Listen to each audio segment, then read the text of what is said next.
Hello everyone, welcome to my video on Vector Calculus Identities. And today, I will talk shortly about some of the vector calculus identities that are important in multivariable calculus and some that are kind of new. So let's get into it. I would like to start with the definition of some of the basic vector calculus identities, and then I will talk about the more advanced ones, some which might be new to you. So first, let's talk about the basic definition. And there are four that I will present. The first one is called the gradient. The gradient of a scalar function f is defined as follows.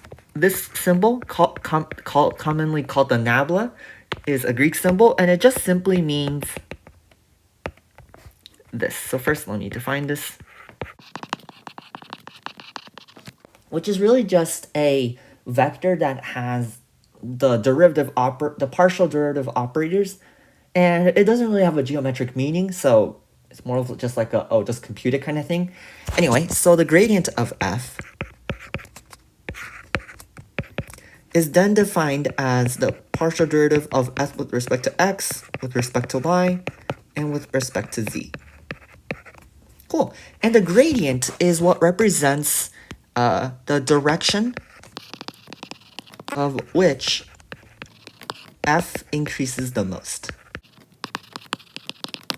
Right? And basically, this is very useful in terms of like computing directional derivatives, and sometimes, and you will use this when you want to talk about the fundamental theorem of conservative vectors. All right, and that's the gradient. The divergence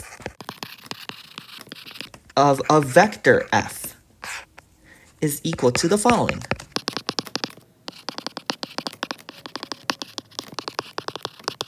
Where we let the vector field f as f1, f2, and f3, where f1, f2, and f3 are basically scalar functions. And the divergence of f has a rough representation of the net outer flow. So basically, you can think of it like this. Like say, at a local point P, if there's more items flowing outward, or there's more vectors going outward than coming in, then we say that the divergence of f is positive. And if locally at point P there are more stuff coming in, then the divergence is negative. So out, in. Right, and this is very useful in the divergence theorem, and this is also very useful for fluid dynamics and even Gauss's law, because these formulas depend on how much net outer flow or inner flow does an item have at a specific point, and that is why this is very useful in flux equations too. Right, and then lastly, the curl. In some other nations, it's also called the rote. Rote, short for rotation, of the vector field f, and the curl of f is defined as the determinant of the cross product, and so therefore it is this. And I'll skip writing the whole thing because I assume that you know how to write how to solve for the cross product, so I'll just leave it as it is. And the curl roughly represents the rotation at a point. So what I mean is that imagine like at a point P, we somehow had a vector field that was going like this. So in this case, you can kind of see that this thing is rotating, and therefore, because of that, at that point P, there locally should be some rotation going on, and that tells you that the curl of f, and I'll use a magnitude here, is not 0, because if it seems like it's rotating, then there is some rotation going on, so hence the magnitude of the curl cannot be 0. Oh, sorry, that's notationally wrong. It should just be 0, because it's a magnitude and that's a scalar. Okay, cool. And lastly, we have the Laplacian of f. For the Laplacian of a scalar function f, it is defined as a delta looking, so don't mistake this with the change of. In this case, we're talking about Laplace f. this is equal to the divergence of the gradient of f, which is really just to say, like that. And if we want to talk about the Laplacian of a vector field f, then apparently the Laplacian of this is actually just the Laplacian of f1, Laplacian of f2, and the Laplacian of f3. As for the reasoning as to why this is true, please check out the PDF under the description below. All right, and then lastly we have and the 4 vector identities that I will talk about in the PDF that's given in the description below is the following. So the 4 vector identities I will talk about is that this is these two are probably well known.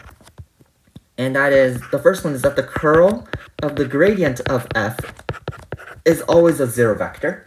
And the divergence of the curl of a vector field f is also always 0. And the reason why these are important, which I'll briefly mention why, is that this one is often used as a criteria for whether a vector... This is to check whether a vector field A such that it is equal to gradient of f is conservative. And the bottom one is a criteria to determine whether there exists a function, or whether there exists a vector f such that A is equal to the curl of f. And if the divergence of A is 0, then we know that a vector potential vector f exists or not. Yeah, and the other two, which I will not explain how to do it, but it's in the PDF. The other two are, let's see, the last one I mentioned was the curl of f. So you can kind of see it's like a double curl, in some sense, is equal to the gradient of the divergence of f minus the Laplacian of the vector f.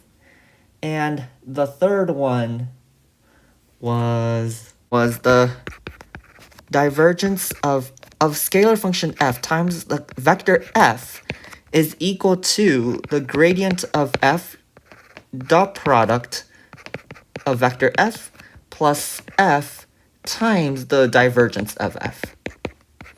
This formula is very useful, and this is because it is used for integration by parts for multivariable calculus. And this is useful especially in partial differential equations. And the last one is useful because this is an application of electromagnetic equations from Maxwell.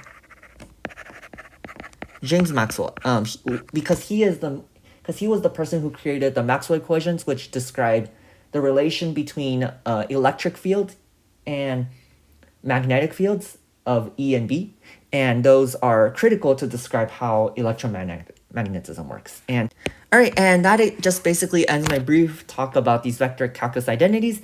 And so I really encourage you to look at the PDF because over there it explains why this is important. And yeah, and hopefully you enjoy it. And please like and subscribe, and I'll see you again sometime soon. Goodbye, everyone.